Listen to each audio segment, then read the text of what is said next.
चालाक, जादूगर और सादा लौह बादशाह। बहुत पुरानी बात है, मशरिक के एक वसी व अरीज सल्तनत में बादशाह शहनशाह शमसुद्दीन हुकूमत करता था। महल गुंबदों, मीनारों और शीश महल की तरह चमकते कमरों से सजा हुआ था।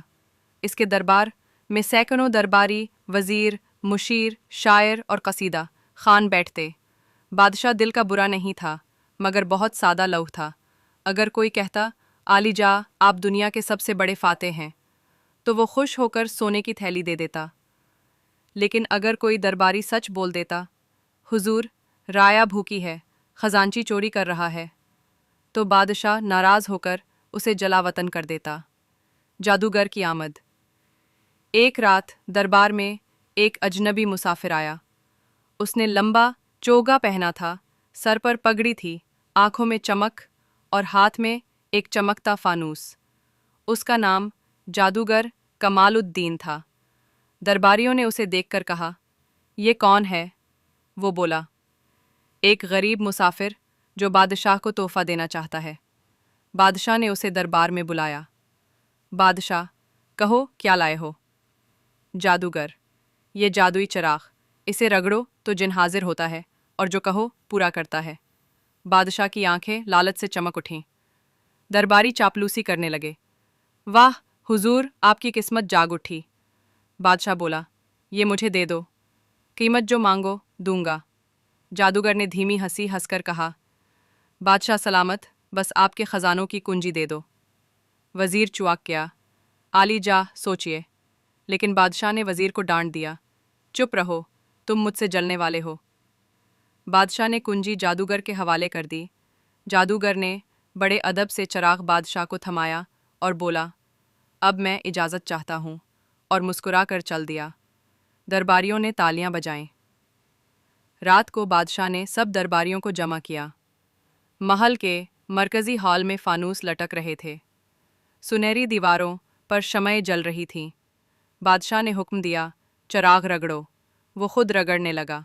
चिराग से काला धुआं निकला और अंदर से एक भारी आवाज़ आई, मैं जिन नहीं हूँ, मैं खाली हूँ, बेवकूफ़। फिर चिराग दो टुकड़े होकर ज़मीन पर गिर गया। धुआं गायब हो गया। महल में सन्नाटा छा गया। बादशाह का रंग फक हो गया। दरबारी दबक कर बैठ गए। वजीर ने कांपती आवाज़ में कहा, आलिजा, आप लौट गए। बादशाह चिल्लाया, घोड़े तैयार करो, जादूगर को पकड़ो। लेकिन जादूगर खजाने समेत सल्तनत की सरहद पार कर चुका था। अगले दिन बादशाह ने दरबार में सबको जमा किया। उसके कपड़े सादे थे, ताज उतार कर उसने कालीन पर रखा। बादशाह रूहांसा होकर, मैंने तुम सबको दुख दिया, मैंने अकल की बात न सुनी। मुझे अपने चापलूस दरबारियों पर फख्र था, लेकिन उनकी बातों ने मुझे अंधा कर दिया। वजीर ने आकर हाथ बांधे। आलिजा, सच कभी मीठा नहीं होता, मगर फ़ायदेमंद होता है।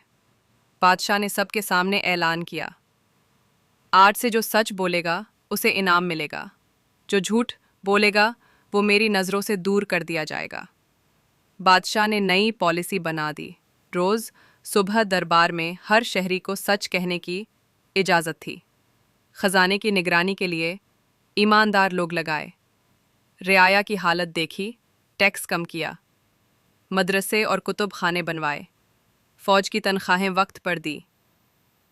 शहर में खुशहाली आने लगी। लोग बादशाह की अक्लमंदी की मिसालें देने लगे। अंजाम। एक दिन वही वजीर जिसे उसने डांटा था आया और बोला, आलिजा, आपने अपनी गलती से सबक लिया, यही सब से बड़ा जादू है। बादशाह हंस पड़ा। सही कहा वजीर, अब मैं जान गया हूँ, अक्ल से बढ़ कर कोई जादू नहीं। दरबार तालियों से गूंज उठा।